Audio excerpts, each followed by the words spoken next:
Begin करने से पहले सबसे पहले तो I think gratitude to god कि उन्होंने डॉक्टर्स बनाए, मेडिकल साइंस ने प्रोग्रेस करा और आज हमारे पेशेंट का इलाज हो सकता है, पॉसिबल है। क्योंकि कुछ साल पहले तक ये इलाज पॉसिबल नहीं था, दवाइयाँ नहीं थी, ये मेडिकल प्रोसेस नहीं था।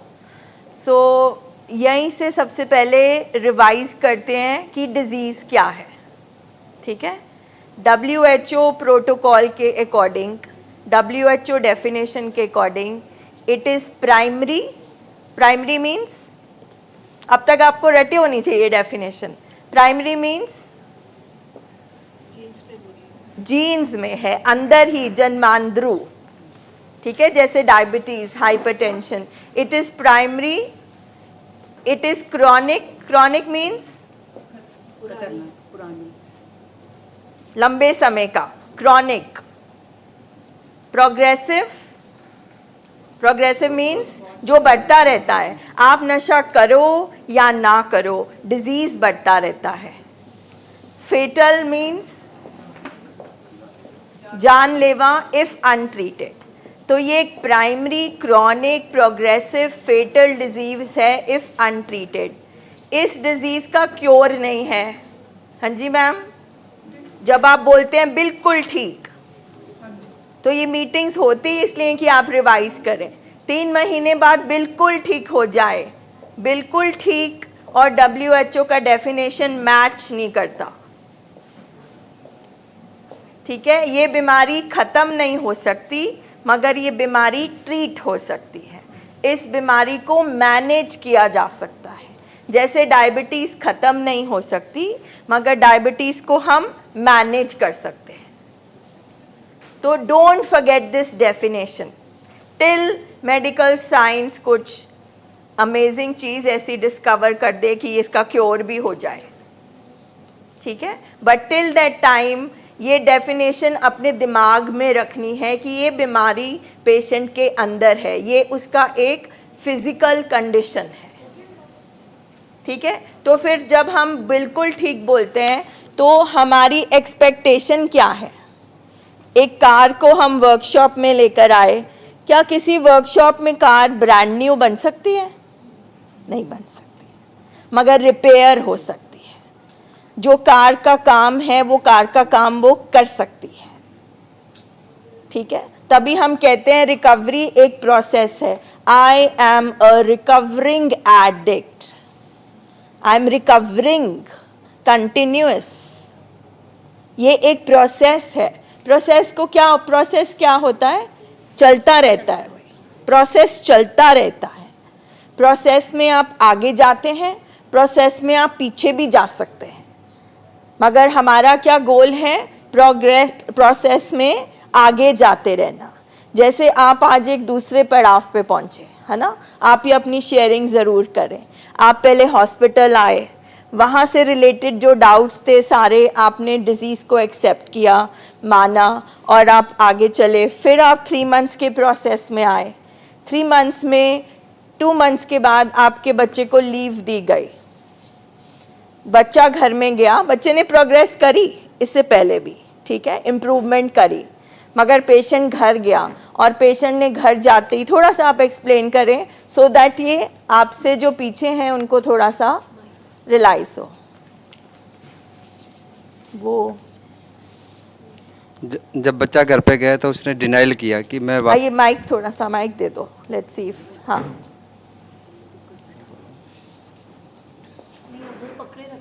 हाँ वो आप पकड़े रखें।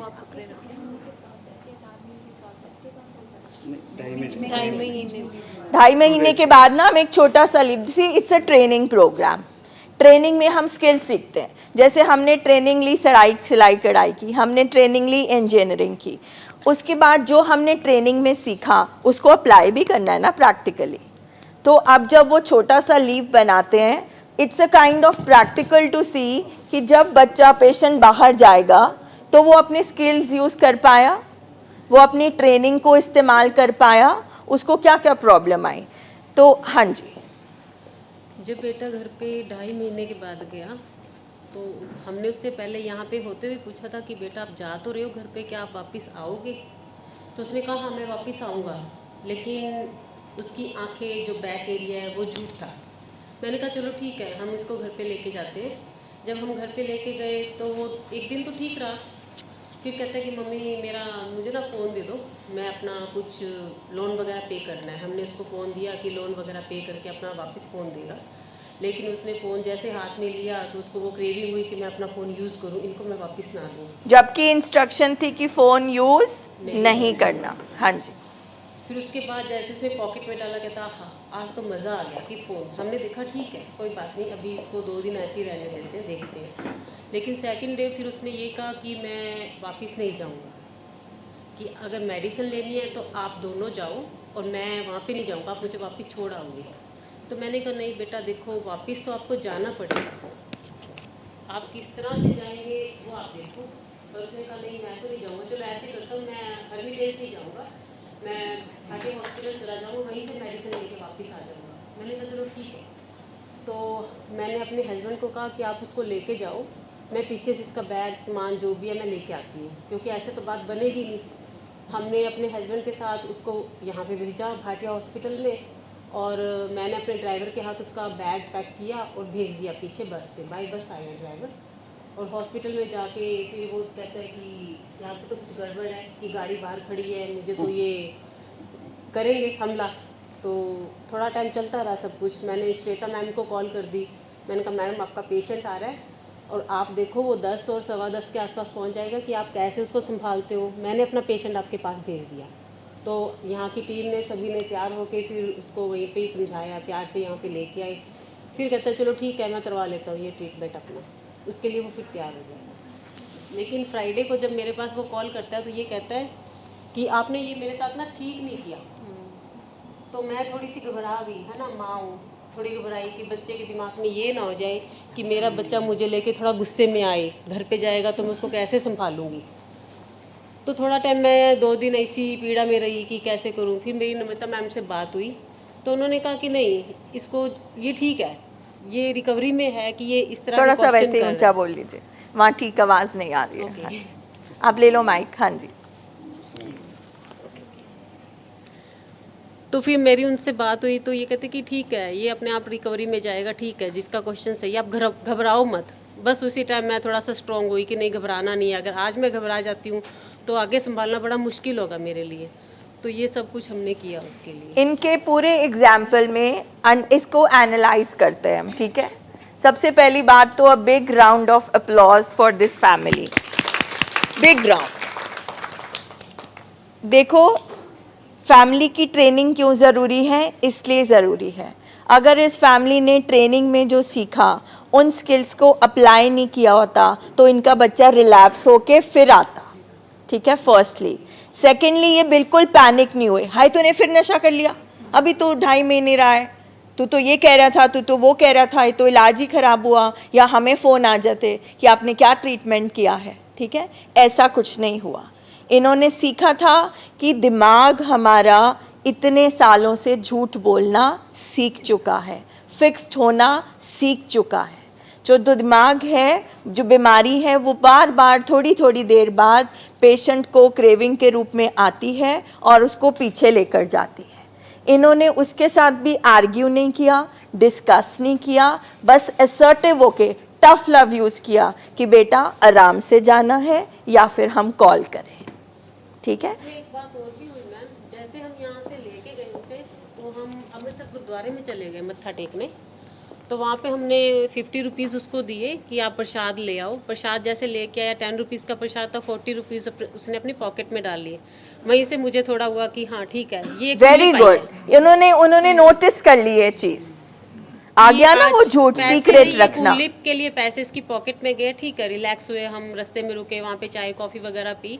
तो मैंने उसको कहा, मैंने कहा बच्चे आपके पास जो पैसे हैं वो मुझे रिटर्न करो आप, और आज के बाद मुझे ये बात कहनी भी ना पड़े आपको, आपका ये फ़र्ज़ बनता है। उसने मुझे कुछ पैसे वापस दिए। फिर मैंने कहा रजत इसमें तो पैसे कम है बच्चे, और पैसे, कहता नहीं मम्मा यही है। मैंने कहा कोई बात नहीं, 2 दिन आप वहीं हो।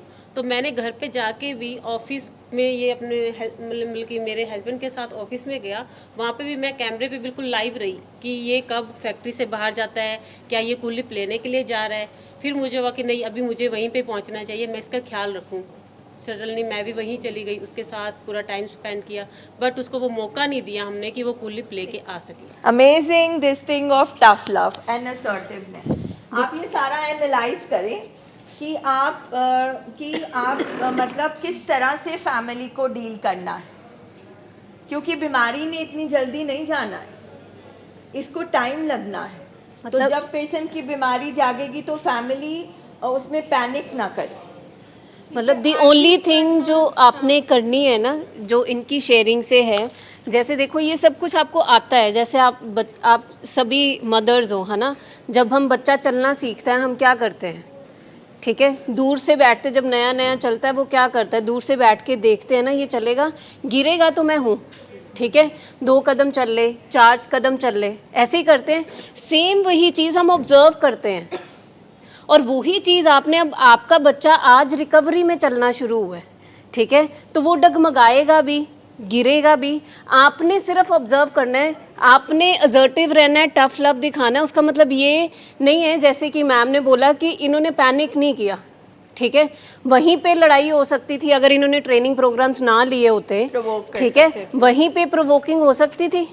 तेरी तो अभी भी यही आदत है, 2.5 महीने लगा के आया, तू क्या सीख के आया, मैं तो तंग आ गई, इतने पैसे तेरे पे लगा दिए, ये हो सकता था ना, वेरी मच पॉसिबल, ठीक है।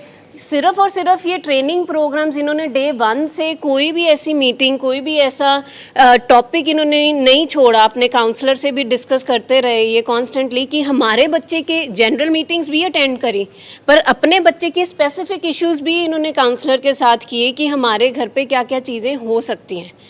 सो ये जो लर्निंग आपकी है ना, सो आपने बिल्कुल, हम कहते हैं कि आप, वो घर पे जा रहा है तो आपने उसको ऑब्जर्व करना है बस, ठीक है, एंड आपने at the right time intervention करनी है, मेडिकल इंटरवेंशन करनी है या साइकोलॉजिकल इंटरवेंशन। इंटरवेंशन का मतलब है कि उस प्रोसेस को, जैसे कि मैम ने बोला एक प्रोसेस है, उस प्रोसेस को इतना आगे नहीं बढ़ने देना कि हमारा नुकसान हो जाए, बीच में हमने इंटरवीन करा लेना है डॉक्टर की टीम के साथ। अब जो हम पेशेंट्स को सिखाते हैं कि आपने पहले से तैयारी करके रखनी है, ठीक है। अब ये जो मीटिंग्स हैं आपकी, हम आपको हेल्प कर रहे हैं, हम ये बिल्कुल नहीं है कि आप 3 महीने जुड़े रहो हमारे साथ जी, आपके बच्चे को क्रेविंग नहीं आएगी, बड़ी रोज़ी पिक्चर है, नहीं, हम आपकी तैयारी कर रहे हैं कि ये सारी चीज़ें हो सकती हैं, ठीक है, और आपका फर्स्ट एक्शन क्या हो सकता है। अगर इन्होंने नहीं लगाई होती ये ट्रेनिंग प्रोग्राम्स, पैनिक होना लाजमी था। अगर इन्होंने अनरियलिस्टिक एक्सपेक्टेशंस लगाई होती, जी हमारा बच्चा तो ऐसी कोई बात ही नहीं करेगा घर आके, ठीक है, सो क्या होता है, एक्सपेक्टेशंस टूटती हैं तो क्या होता है, एक्सपेक्टेशंस क्रिएट फ्रस्ट्रेशंस, ठीक है, फ्रस्ट्रेशन आएगी, गुस्सा आएगा, चिड़चिड़ापन आएगा, हम प्रोवोक करेंगे, गुस्सा करेंगे, वो क्या करेगा, दवाई भी नहीं लेगा, फॉलोअप पे भी नहीं आएगा। सो हमने इन चीज़ों से अपने आप को रिफ्रेन करना है थोड़ा सा, कि हमारे अर्जेस आएंगे, ऑब्वियसली आप भी एक टाइम दे रहे हो, आपका भी कुछ ना कुछ आप देखना चाहते हो पॉजिटिव है बच्चे में, ठीक है, बट जब ऐसी चीज़ नहीं हो रही है, ठीक है, सो लाजमी है कि आपको गुस्सा भी आ सकता है, आप प्रोवोक भी कर सकते हो, पर तभी हम कहते हैं कि आपने सबसे पहले अपने इमोशंस को संभालना है, क्योंकि बहुत कॉमन रिएक्शन हो सकता था गुस्सा करना, वहीं पे क्रिटिकल हो जाना, वहीं पे हॉस्टाइल हो जाना, बातचीत बंद कर देना, यही होना हमारे घरों में, हमें यही रिएक्शंस आते, ठीक है, मतलब वहीं पे हम तो वहीं पे आर्ग्यू करना शुरू कर देते हैं, कित्थे बाकी पैसे कित्थे, ठीक है, और फिर जाके हम बिल्कुल ही स्टोन वॉलिंग की तरह हम बिल्कुल बुलाना बंद कर देते हैं, तू तो बिल्कुल सेम ही है, तू नहीं सुधरना। आप देख रहे हो कि ये मतलब आर्गूमेंट करना, जो हॉस्टाइल रिमार्क्स देने, जहाँ आके स्टोन वॉलिंग की बुलाना नहीं, उसके ऊपर नहीं इफेक्ट करेगा, ठीक है, इससे आप सिर्फ और सिर्फ उसकी और बीमारी बढ़ाओगे, आपका और उसके जो रिश्ते में जो ऑलरेडी एक ब्रिज जा चुका है बीमारी के कारण, वो भरेगा ही नहीं। बड़ी पेशेंस रखनी पड़ती है, जस्ट बीइंग मतलब एक सुपरवाइज़र, ऑब्जर्वर की तरह उसकी हर एक मूवमेंट को ट्रैक करना, ठीक है, राइट टाइम पे कॉन्फ्रंट भी करेंगे, बट देयर एंड देन अगर वहीं पे अगर हमने अपना आपा खो दिया और वहीं पे, और नॉर्मली ऐसे ही होता है, बिकॉज दैट्स अ इंस्टेंट हमारा रिएक्शन, क्योंकि हमारा भी साथ में चिम ब्रेन एक्टिव हो जाता है और हम देयर एंड देन वहीं पे अगली पिछली फिर उसको सारी सुना देते हैं, हमारा फियर और ड्रामा भी आ जाता है उसी टाइम। और इसमें मैं ऐड करना चाहूँगी कि इसी इंसिडेंट से हमें ये भी सीखना है कि जब उसने वो पैसे लिए, कहीं भाग के नशा नहीं कर लिया, उसने फ़ोन लिया, 3 दिन वो घर में रहा, वो चाहता तो वो कर सकता था, क्रेविंग उसे आ रही थी, मगर जब वो नहीं आए तो जो हम बोलते हैं कि जो एडिक्शन की जड़ है वो है कैरेक्टर फ्लॉज, तो उसके कैरेक्टर फ्लॉज आए, नशा नहीं अंदर गया, क्या क्या कैरेक्टर फ्लॉज आए? अपनी मर्जी करनी, ज़िद करनी, मुझे तो ऐसा ही करना है, जो उसका बीमार दिमाग इस बीमारी में सीख चुका है। तो जब नशा शरीर से बाहर निकलेगा, अंदर छुपे हुए दबे हुए कैरेक्टर फ्लॉज बाहर आएंगे। उन कैरेक्टर फ्लॉज को पेशेंट ने आइडेंटिफाई करना है थेरेपिस्ट के साथ बैठ के, और फैमिली को अंडरस्टैंड करना है कि कैसे उसके कैरेक्टर फ्लॉज जब आए तो हमें कैसे कन्फ्रंट करना है। सो इस एग्जाम्पल से हम सीख सकते हैं। तो सबसे बड़ी बात है, इन्होंने रियलिस्टिक एक्सपेक्टेशन रखे कि वर्कशॉप से ब्रांड न्यू गाड़ी नहीं निकल सकती। उसमें एक चीज़ और भी हुई, जैसे वो 3 दिन के लिए घर पे गया तो उसका फ़ोन ना लॉक लगा हुआ है ना, उसने एक नहीं 3 लॉक लगाए हुए हैं फ़ोन पे। तो ऑफिस में वो बैठा है, ऑफिस के कैमरे से मैंने देखा कि उसका लॉक सिस्टम क्या है ना, मैंने वहाँ से उसके लॉक के सिस्टम को पढ़ा, देखा। घर पे जैसे ये यहाँ आ गया हरमिटेज, उसके बाद मैंने घर पे उसका लॉक खोला, मैंने देखा कि 3 दिन के अंदर उसने अपने फ़ोन से किसको कॉल मैसेज किए हैं, बट वो क्लियर था, किसी साइड से कुछ भी नहीं था।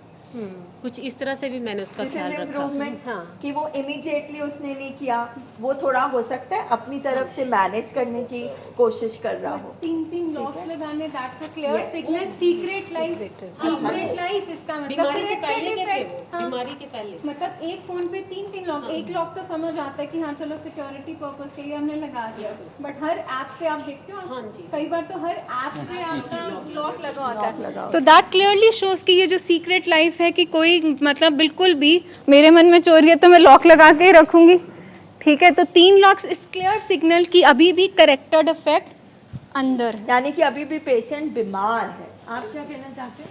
मैं तो ये सभी फैमिली को यही कहना चाहता हूँ, या तो ये प्रोग्राम सारा समझ ले, नहीं तो अपने बिलवड को खोना पड़ जाएगा।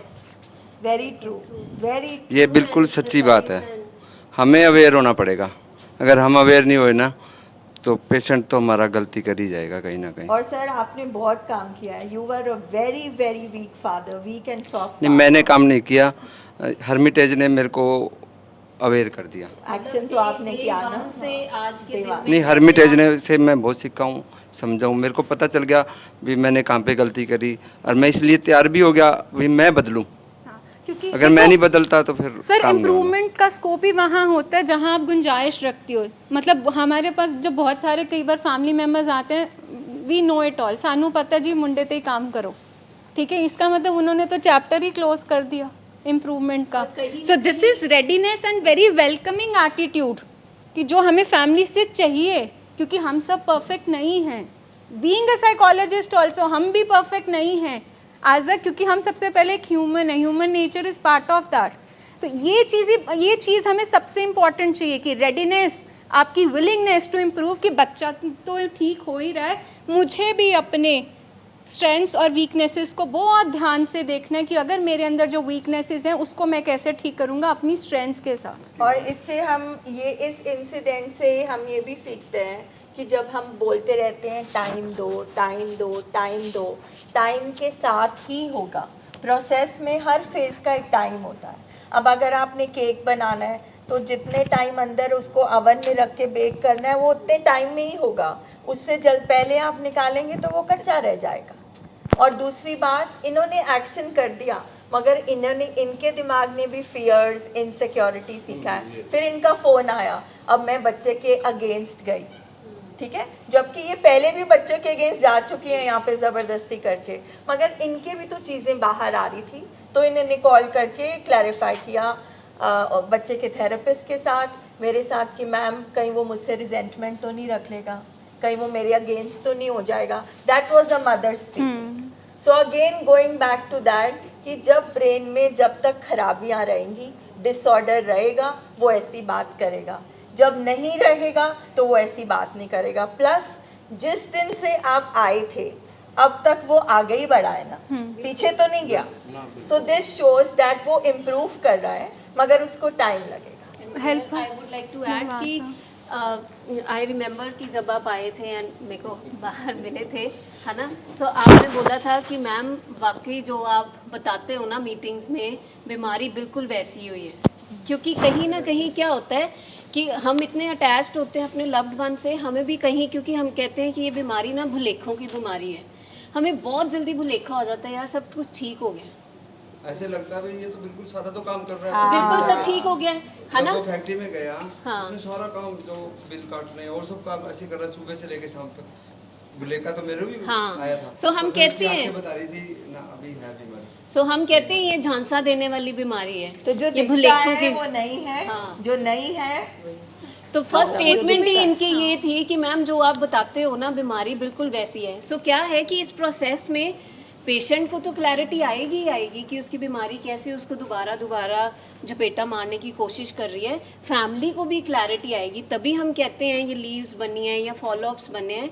क्योंकि जैसे जैसे आप लोग जाओगे वहाँ पे आप कुछ देखोगे, नशा नहीं आएगा सबसे पहले, ठीक है, सबसे पहले आएंगी वही हमारी पुरानी आदतें, हमारे पैटर्न्स आने शुरू होंगे एंड नशा उसके बाद आएगा शायद।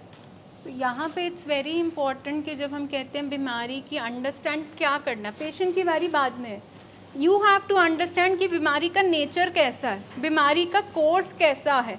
जब ये आपको पता लग जाता है कि बीमारी बड़ी चालाक चुस्त वाली है, बीमारी का कोर्स क्या है, लंबा है, बलेखे डालेगी, ठीक है, बिल्कुल हमें मतलब वो एक तसल्ली कराएगी कि ये हो गया है, तो आप बच जाओगे। जो अगर हम यहाँ पे बैठ के अपने आप को समझ ही नहीं रहे कि बीमारी का कैसे, उसकी फितरत क्या है, बीमारी का नेचर कैसा है, ये तो एक सांप का बिल, मतलब बिल में सांप बैठा, सोया रहे तो अच्छा है, जिस दिन वापस जागा काटेगा। मतलब एक तरफ एडिक्शन है और एक तरफ अनमैनेजेबिलिटी, बर्बादी है, सिक्के के दो पहलू। जहाँ एडिक्शन आएगी वहाँ करेक्टर डिफेक्ट्स आएंगे। मतलब एक साइड पे अगर मैं कह रही हूँ एडिक्शन है, ड्रग्स है, तो सिक्के का दूसरा पहलू क्या है, साथ में उस इंसान में आपको करेक्टर डिफेक्ट्स दिखेंगे ही दिखेंगे। और जहाँ करेक्टर डिफेक्ट्स है, दूसरे साइड सिक्के का क्या है कि वहाँ पे अनमैनेजेबिलिटी आएगी, उस घर में हो ही नहीं सकता कि सुख शांति सुकून होगा। तो एडिक्शन का ये है कोर्स, ये है उसकी नेचर। तो यहाँ पे सिर्फ हम मतलब एज अ फैमिली हमें अंडरस्टैंड करना है कि पेशेंट का वही पैटर्न वापस तो नहीं आ रहा जो हमने देखा है।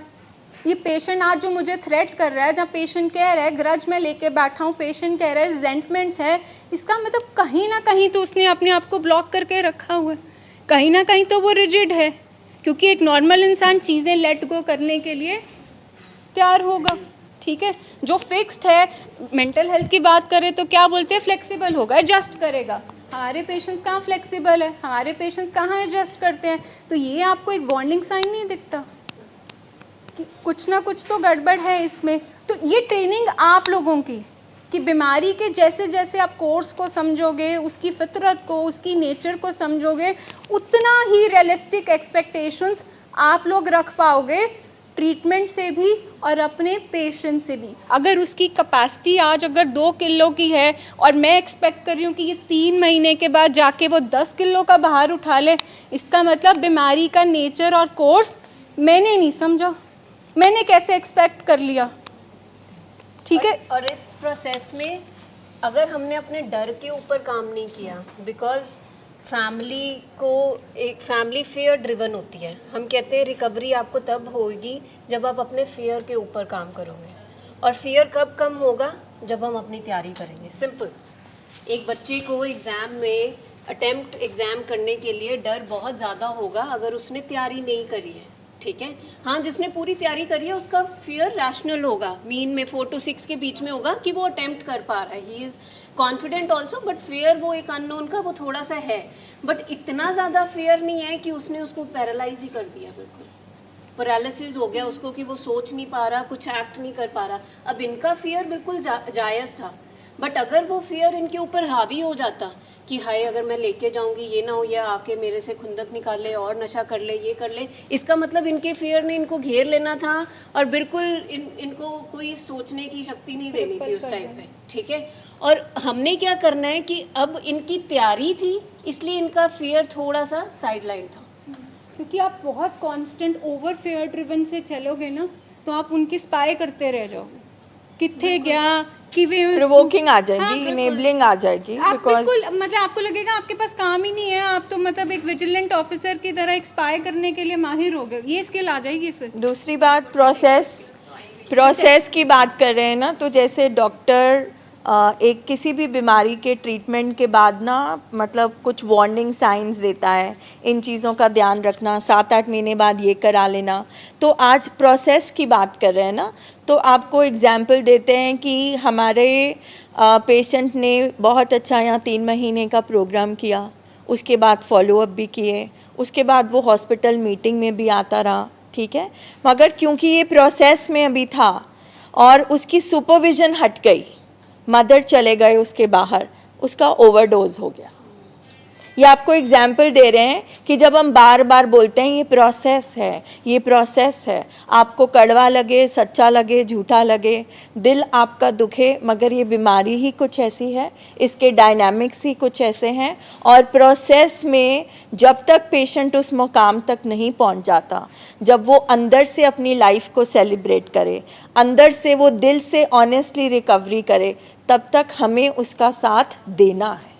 Relapses are part of the disease. So अब उसमें जब आप बोलेंगे नहीं फॉलोअप नहीं कराने, नहीं इतना, ऐसा नहीं है कि हमेशा मनी का इशू होता है। जिसके पास मनी है उसको भी लगता है अब क्या खर्चना, अब तो हो गया ना 3 मंथ्स का। मगर ये ट्रेनिंग बता रही है कि प्रोसेस है, और प्रोसेस तो चलता रहता है। कभी कोई स्ट्रेसर आ गया लाइफ में, कभी कोई ट्रिगर आया, घर में कोई हादसा हो गया, बीमारी हमेशा ऐसी चीज़ों का वेट करती है और फिर वो पेशेंट पर काबू पा लेती है, उसके दिमाग को हाईजैक कर लेती है, क्योंकि पेशेंट की क्षमता उसके प्री फ्रंटल कॉर्टेक्स की मद की धीरे धीरे धीरे ही बढ़ेगी। रिकवरी के प्रोसेस में जब आप जाते हो, जैसे मिनिमम 14 मंथ्स एब्स्टिनिज्म सबसे इम्पॉर्टेंट है, 18 to 24 मंथ्स उसकी वापस ब्रेन को नॉर्मल होने में लगते हैं। अब आप देख लीजिए 2 साल हो गए, ठीक है, 18 से 24 महीने, 18 to 24 मंथ्स उसके ब्रेन को नॉर्मल, जो नशे में उसके सारे उथल पुथल दिमाग में हो चुका है, ठीक है, 90 दिन तो न्यूरोट्रांसमीटर अपना बैलेंस करने में लगाते हैं, बट एक प्रॉपर वर्किंग आने में ब्रेन की 18 to 24 मंथ्स। अब आप देखिए कि आप तैयार हैं कि आपको लगता है 90 दिन का प्रोग्राम हो गया, we are done with that, तो इसलिए फॉलोअप स्किप होता है, ठीक है।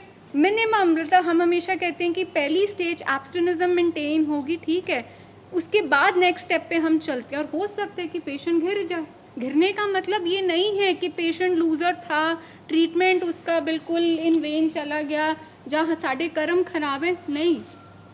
आपने ट्रीटमेंट कराते हो शुगर का, क्रॉनिक बीमारी है, कभी किसी के साथ हुआ है कि उसकी शुगर कांस्टेंट एक ही लेवल पे रही है? जब से उसको शुगर निकली है फ्लक्चुएट ऊपर नीचे होती है, बढ़ती रहती है, बल्कि कभी बढ़ती है कभी कम होगी। आप कभी देखते हो लो हो गई सुबह तो फटाफट आप मीठा बिस्किट डाल लेते हैं, ठीक है, फास्टिंग में चेक किया, कई बार आप देखते हो पहले 250 आई है फास्टिंग में। नहीं, हर साल है ना, बढ़ती है। वैसे एक साल मान लो पहले एक साल में 180 रहती है, फिर अगले 2-3 सालों में 200 के करीब, मतलब हर बीमारी में लगभग फ्लक्चुएशन। जो हम नजरअंदाज करेंगे जो वो तो ऑब्वियसली बढ़ेगा। फ्लक्चुएट वैसे भी ये मतलब बढ़ती है। अगर हम उतनी दवाई लेते रहे ना तो भी बढ़ेगी। नहीं, द पॉइंट इज कि फ्लक्चुएट तो होता है ना। अगर किसी की बीपी की बीमारी है, उसकी गोली चल रही है, क्या आपने एक्सट्रीम देखा है कि अब उसका बीपी बिल्कुल कभी भी उसके बाद कम ज़्यादा नहीं हुआ? होता है ना। सो सिमिलरली जब ये बीमारी क्रॉनिक है, ये बीमारी प्रोग्रेसिव है, तो हो सकता है चलते चलते पेशेंट स्लिप कर जाए। स्लिप कर गया तो अगर वो नीचे घिर गया है तो वो खड्डे पे बैठ के रोना नहीं है, उसको निकालिए बाहर और उसको बोलिए आगे बढ़िए। और एट द सेम टाइम हमें हर रिलैप्स पे ये समझना कि रिलैप्स कैसे हुआ, क्या रह गया था, क्या हमारी तरफ से कोई बदपरहेज़ी तो नहीं हो गई, हमारी कोई इनेबलिंग हो गई, हमारा कोई कैरेक्टर फ्लॉ रह गया जिस पे हमने काम नहीं किया, पेशेंट का कैरेक्टर फ्लॉ रह गया, ठीक है। आप अभी सर अब आने वाले हैं, अब आप मैम जब पूछ रहे थे कि बिल्कुल ठीक हो जाए, अब आपके दिमाग में क्या चल रहा है ये सब बातें सुन के देना?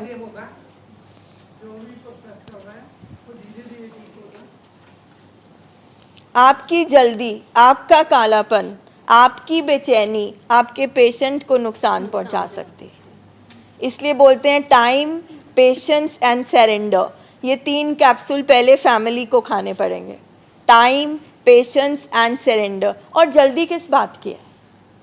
आज हम आपके सामने, हमारे पेशेंट्स ने एक साइको ड्रामा भी प्रिपेयर किया है, तो जब हम उसको मतलब देखेंगे और समझेंगे और हम अपनी लाइफ में झांकेंगे, हमें जल्दी किस चीज़ की है? कहाँ जाना है हमने? कहाँ जाना है हमने? मौत के पास हमारा पेशेंट है, बीमारी सब कुछ ले जा चुकी है हमारा, हमें जल्दी किस बात की है? क्योंकि जिसके साथ हमने अपनी ज़िंदगी बितानी है, जिसके साथ वो जो अपने सपने, अपने विशेस, डिज़ायर्स रखे हुए हैं, वो होगा तो वो सपने पूरे होंगे, वो होगा तो वो विशेस और डिज़ायर्स पूरे होंगे। अच्छा, बहुत छोटी सी बात है, मैं हमेशा कहती हूँ घर बनाने में टाइम लगता है कि घर तोड़ने में टाइम लगता? हाँ जी, बनाने में। तो वापस ये घर बनने जा रहा है, ये वाला जो बिल्कुल यहाँ से उजड़ गया है, सब कुछ बनने जा रहा ठीक है, इसलिए टाइम लगने वाला है। जिस बीमारी को उसने 10 साल 15 साल मिनिमम लगा के ख़राब किया है, आज ऐसी कौन सी जादू की छड़ी है कि वो 10 साल में जो उसका दिमाग जो बिल्कुल डिसऑर्डर में हुआ, वो तुरंत मंत्र फूंक के या मैजिक वैंड से ठीक हो जाएगा? ठीक है, ये तो नॉर्मल है कि हम मतलब किसी चीज़ को भी ख़राब करना उसको 2 सेकंड लगते हैं, और किसी चीज़ को ठीक करने में, बनाने में हमेशा वक्त ज़्यादा लगता है।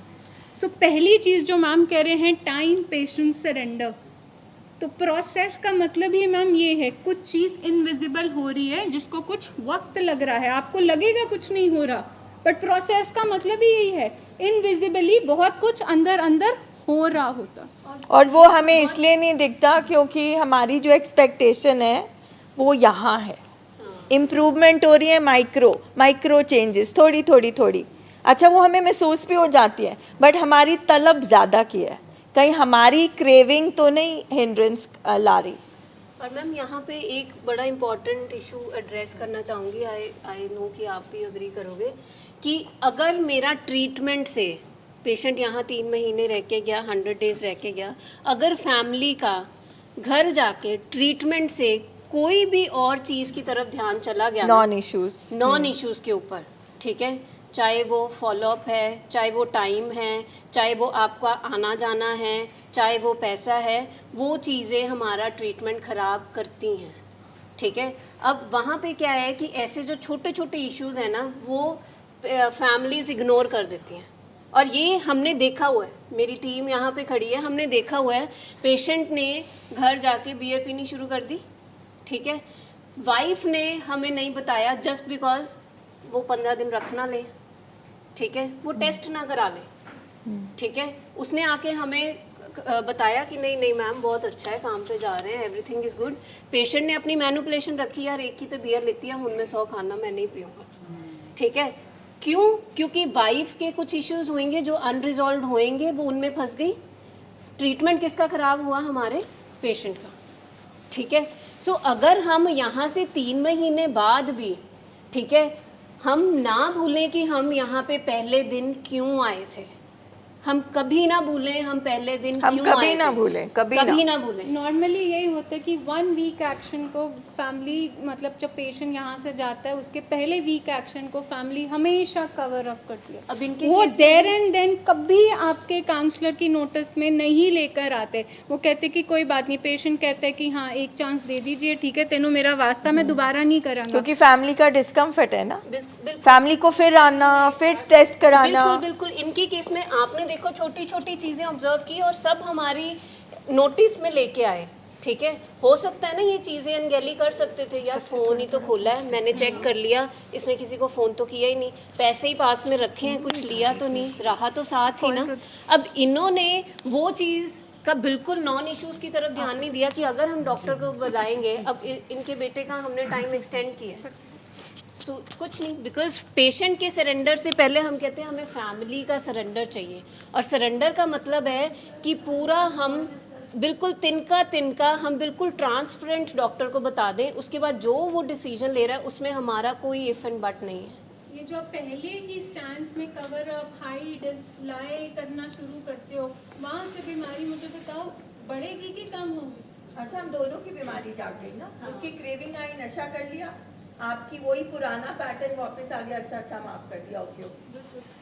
यही हुआ था मैम, जैसे कि बेटा जैसे घर पे गया ना, उसने फ़ोन यूज़ किया और पैसे जैसे उसने अपने पास रखे, तो मैंने हस्बैंड को उसी टाइम कह दिया, मैंने कहा इसको अभी शायद टाइम बढ़ गया इसका, है ना, क्योंकि मेरी अंदर से उसी टाइम ही तैयारी होगी कि इसका टाइम तो बढ़ गया। और ये इसमें नहीं एक पता कि चीज 15 और दिन है या बोलूंगी, महीना है या शायद यूनाइटेड वही स्टैंड time। लिया, united stand as a like mother and father ने, क्योंकि बहुत सारे घरों में ऐसे होते हैं कि यहीं पे यूनिटी नहीं आ पाती, मदर बोलती है हाँ, कभी मदर क्योंकि वहाँ पे मुझे ना पूरा स्ट्रॉन्ग होना पड़ा कि नहीं अब इसको और जरूरत है, मैं अभी नहीं लेके आऊंगी इसको घर पे, मेरी तैयारी है, आप भी अपनी तैयारी एज अ स्टैंड हर एक फैमिली अगर एक पेज पे उतरेगा, एक प्लेटफॉर्म पे उतरेगा तो बीमारी ठीक होगी।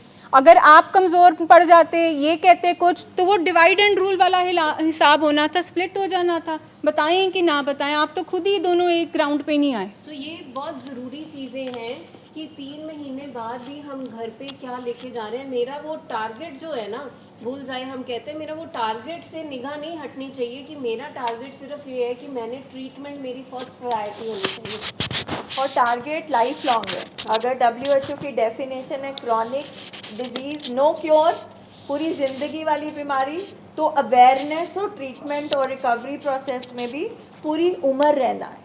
बट धीरे धीरे धीरे धीरे जब आप रिकवरी में जाते रहेंगे, जब प्रोग्रेस होती रहेगी, तो इतना टाइम आकर नहीं बैठना। अब हमारी बहुत सारे पेशेंट हैं 3 महीने में एक बार आते हैं, 1 महीने में एक बार आते हैं, बट वो प्रोग्राम से जुड़े हुए हैं, वो स्किल्स यूज कर रहे हैं। कंडीशनिंग होगी ना ब्रेन की अब नए प्रोग्राम से, नए पैटर्न से, तो पहले जो जोर लगता था अब वही प्रोग्राम अब ऑटोमेटिक मोड में आ गया। अच्छा, फैमिली इतना अवेयर रहती है कि 3 साल पेशेंट ठीक रहा, मगर एक दिन फैमिली को लगा कि कोई स्ट्रेसर आ गया, कुछ ना पेशेंट का बिहेवियर बदल गया, इमीडिएटली पहुंच गए हॉस्पिटल, और वो कुछ रिलैप्स होने से पहले ही पेशेंट को बचा लिया। Proactive action.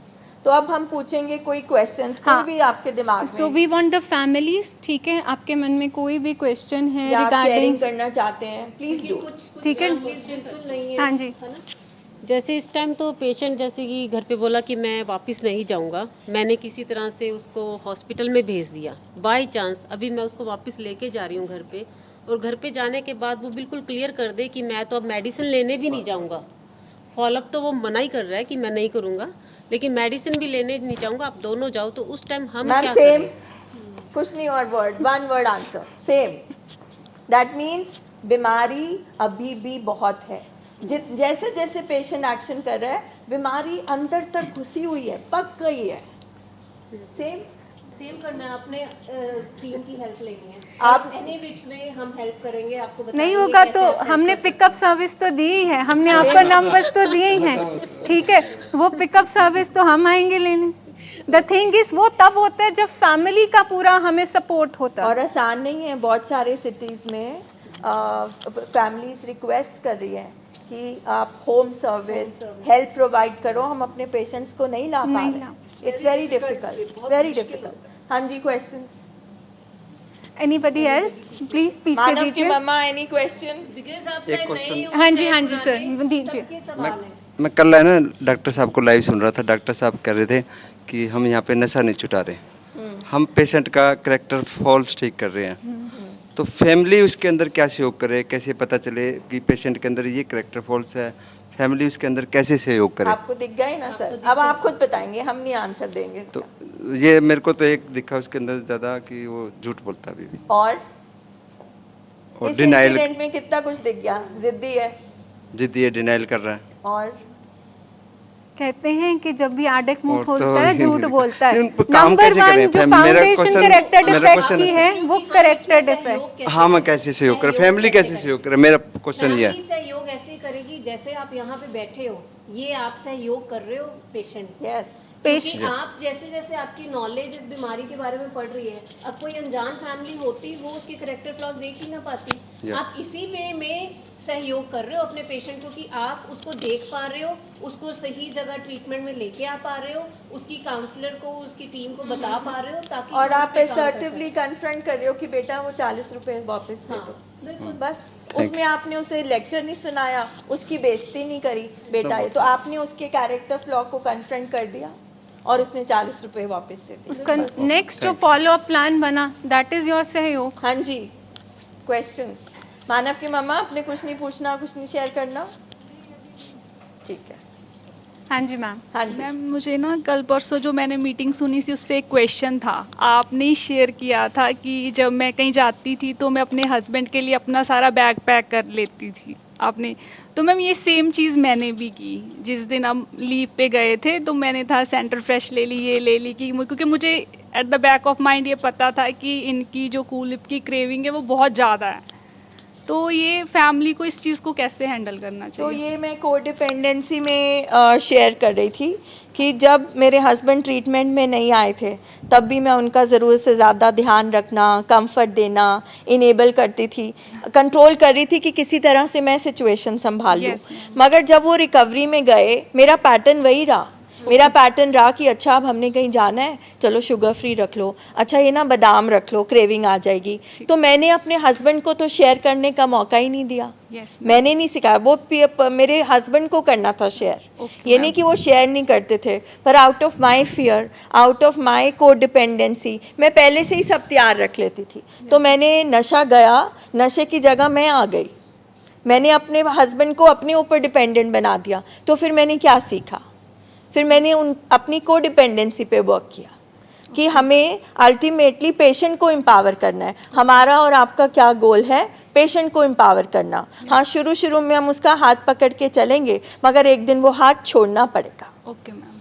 ताकि वो भी उठे, गिरे, चले, खुद चले। Okay ma'am. मगर बीमारी में उसकी कैपेसिटी नहीं होती है तो उसको सहारा देते हैं आप और हम मिलकर। जैसे मैम अभी इनिशियल स्टेज हैं, अभी थोड़े जैसे यस, अभी तो बिल्कुल आपने ध्यान रखना है, ठीक है मैम। ध्यान रखना, अकेला नहीं छोड़ना है। बिकॉज अभी क्रेविंग आएगी तो हो सकता है उनकी इतनी कैपेसिटी नहीं हो, शेयर ना करें। तो yes, we have to be vigilant.